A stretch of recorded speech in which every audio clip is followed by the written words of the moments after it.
Црн или бел петок, граѓаните категорични годинава нема пари, иако истиот донесе големи најави за попусти, но без очекуваниот потрошувачки бум. Во анкетата што ја спроведовме, повеќето граѓани велат дека дали е црн или бел сеедно е, затоа што финансиите им се ослабени.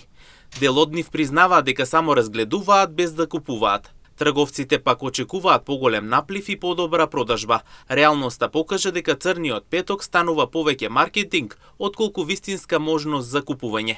Тај што има пари ќе купе и да не е црн петок и бел петок, тај што нема ќе тражи каде е поевтино. Ќе ги тражи тие привилегии што ги дава општеството, ама па треба да има како што е на западот таму тие што ги прават намалување на цени.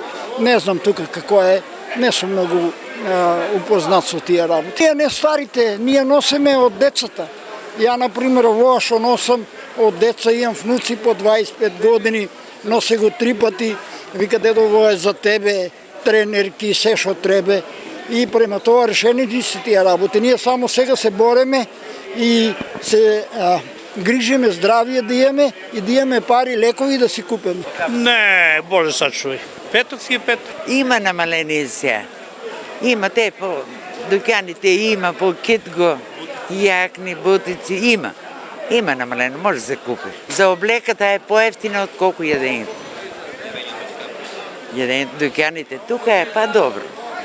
А дуќаните скапи се. Очекуваме, ма ете нема по намалување. Треба да провериме. Црн петок, ама нема пари за други работи.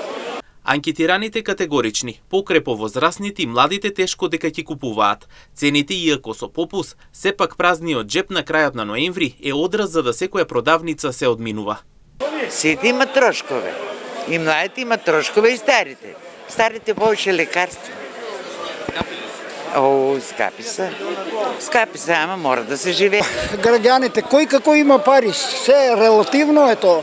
Инаку црниот петок пополека ја губи привлечноста и се претвора во маркетинг настан, без значајни резултати. Граѓаните внимателно трошат, а трговците се соочуваат со се помал интерес.